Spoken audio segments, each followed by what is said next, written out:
Friends, we are studying the chapter line and angles, fifth chapter. पिछले कल हमने कुछ डेफिनेशन डिस्कस की थी, जैसे line segment, ray, angle, types of two types of angles, supplementary and complementary angles. तो आज हम डिस्कस करेंगे एडजेसेंट एंगल्स। आपने सभी में अगर कार में बैठे होंगे, जब बस में बैठे होंगे, तो उसका जो स्टीयरिंग आपने देखा होगा, तो उसका स्टीयरिंग जो है कुछ इस तरह का होता है। तो अगर हम देखें तो इसमें ये दो जो एंगल हैं, ये दोनों एडजेसेंट एंगल्स हैं। या इस एंगल को या इस एंगल को देखें, ये भी दोनों कैसे हैं, एडजेसेंट एंगल्स। तो हमारी लाइफ में हमें कई जगह पे एडजेसेंट एंगल्स मिलते हैं। तो आज हम एडजेसेंट एंगल्स पढ़ेंगे। तो suppose to this is a ray OA, ये अनदर रे है OB, there is one more ray OC। तो ये तीन रेज हैं, तीनों सेम पॉइंट, सेम वर्टेक्स से स्टार्ट हो रही है O। और इसमें क्या है कि इन दो यहाँ पे दो एंगल बन रहे हैं, ये एक एंगल ये है और एक एंगल ये है। ये दोनों एंगल जो हैं इनको हम एडजेसेंट एंगल्स बोल सकते हैं। अब ये जो एडजेसेंट एंगल्स हैं, इनकी क्वालिटी क्या है? First common thing is they have common vertex. Common vertex कौन सा है? O। दोनों एंगल जो हैं उनका स्टार्टिंग पॉइंट सेम है O। और दोनों में ये जो फर्स्ट एंगल है AOB और दूसरा एंगल BOC, इनमें एक आर्म कॉमन है, वो भी आर्म जो है that is common arm. So adjacent angle की दूसरी पहचान क्या होगी? एक कॉमन आर्म होगी। और कॉमन आर्म यहाँ पे कौन सी है? रे OB। और जो दो अनकॉमन आर्म्स हैं वो कॉमन आर्म के एक तरफ है और दूसरी तरफ है। सो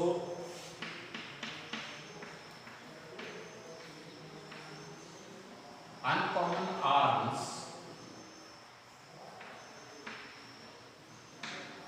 are on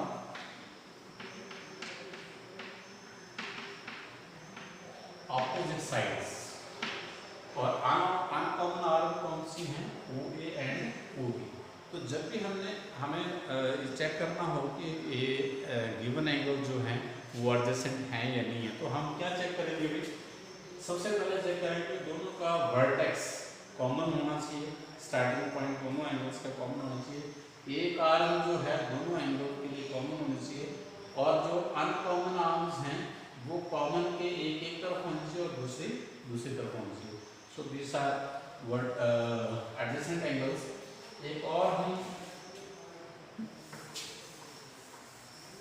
एंगल्स डिस्कस करते हैं। सपोज करो ये हमारे पास ये दो रेज हैं OA and OB, और ये रे है OC। अब यहाँ पे ये दो एंगल बन रहे हैं, एक एंगल ये और एक एंगल ये। कौन सा angle? Angle BOC and angle AOC। अब हमने ये चेक करना है कि क्या ये दोनों एंगल एडजेसेंट हैं या नहीं। तो एडजेसेंट एंगल के लिए सबसे पहले क्या कंडीशन है? कॉमन वर्टेक्स होना चाहिए। अब इन दोनों एंगल का वर्टेक्स कॉमन है O, ठीक है? तो फर्स्ट कंडीशन सेटिस्फाई हो गई। दूसरी कंडीशन क्या है? दोनों की कॉमन आर्म होनी चाहिए। तो दोनों में कॉमन आर्म कौन सी है? OC, ठीक है? और थर्ड कंडीशन क्या है? Uncommon arms are on opposite sides, opposite side of common arm. तो ये कॉमन आर्म OC है और अनकॉमन आर्म कौन सी है? OB और OA। तो ये OC के एक तरफ है अनकॉमन आर्म और ये OA जो OC के दूसरी तरफ है। सो इट मींस ये जो एंगल AOC और BOC हैं ये भी एडजेसेंट एंगल्स का पेयर बनाते हैं। So this is about adjacent angles.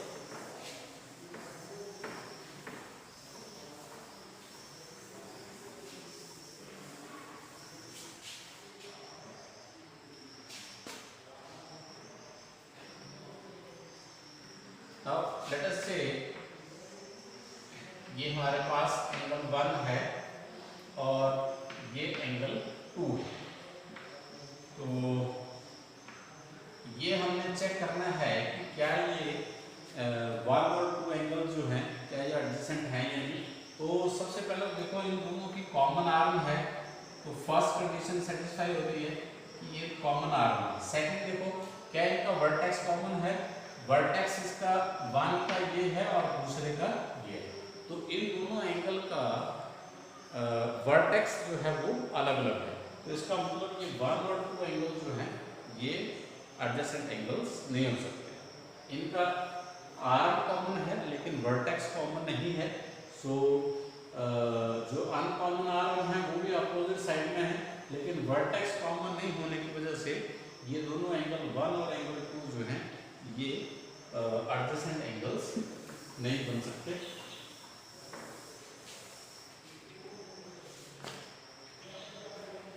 Next is linear pair.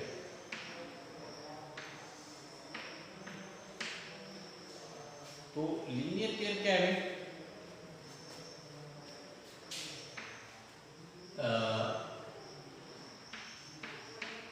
It is a pair of adjacent angles. Linear pair क्या है? ये भी एक तरह के एडजेसेंट एंगल्स ही होते हैं with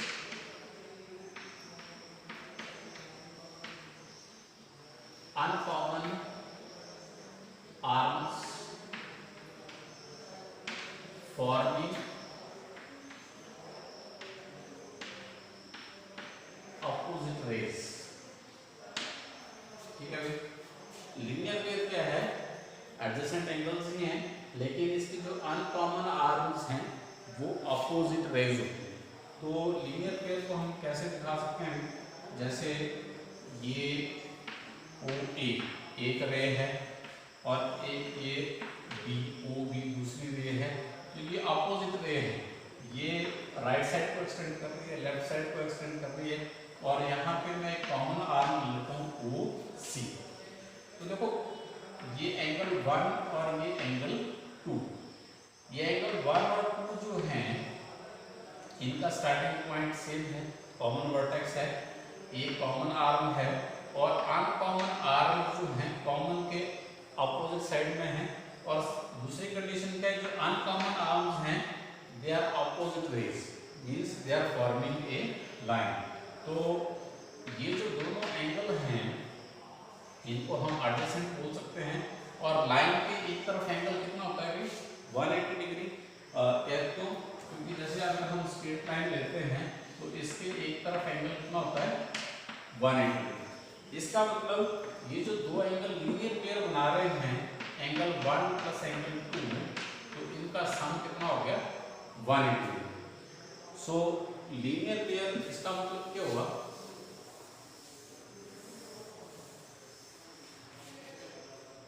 angles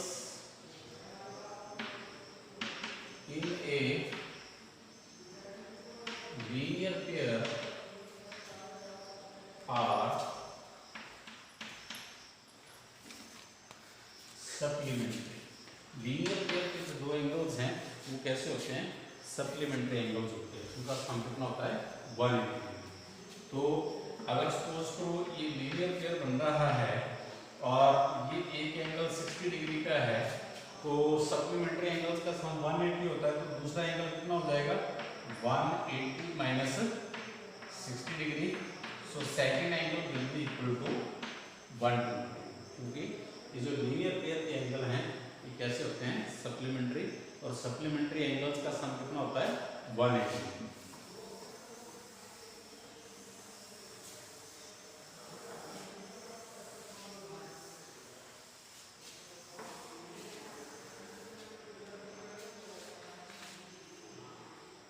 next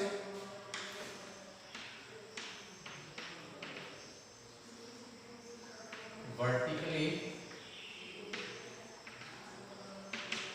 opposite angles. Next angles कौन से हैं? Vertically opposite angles.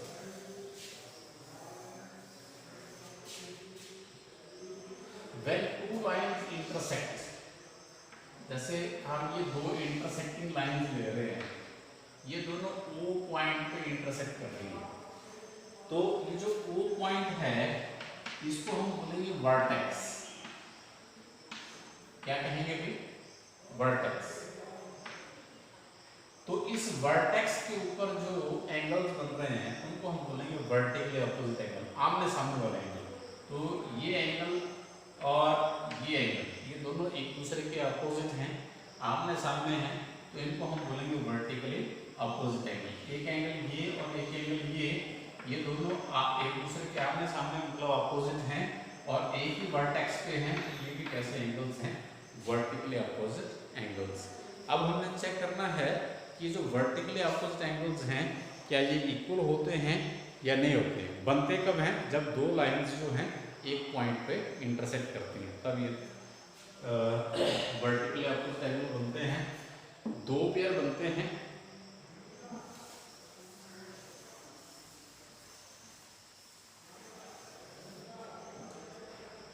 अगेन हम दो इंटरसेक्टिंग लाइंस लेंगे, ये दो इंटरसेक्टिंग लाइंस हैं।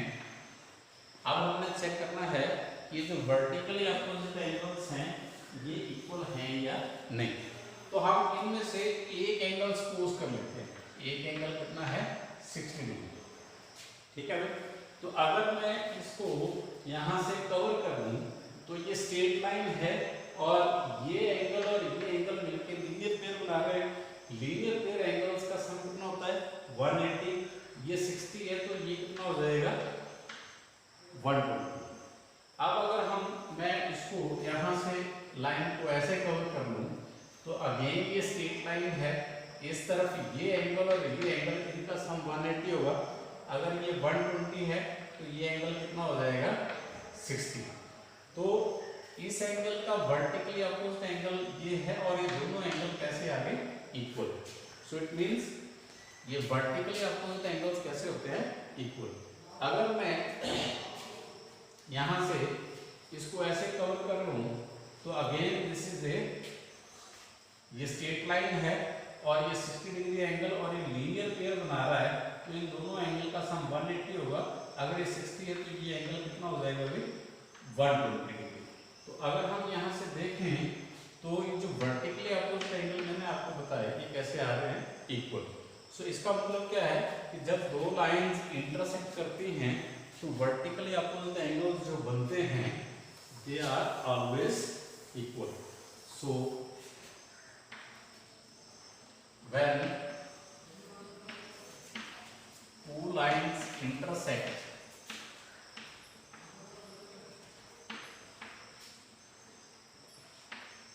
then pair of vertically opposite angles are always equal।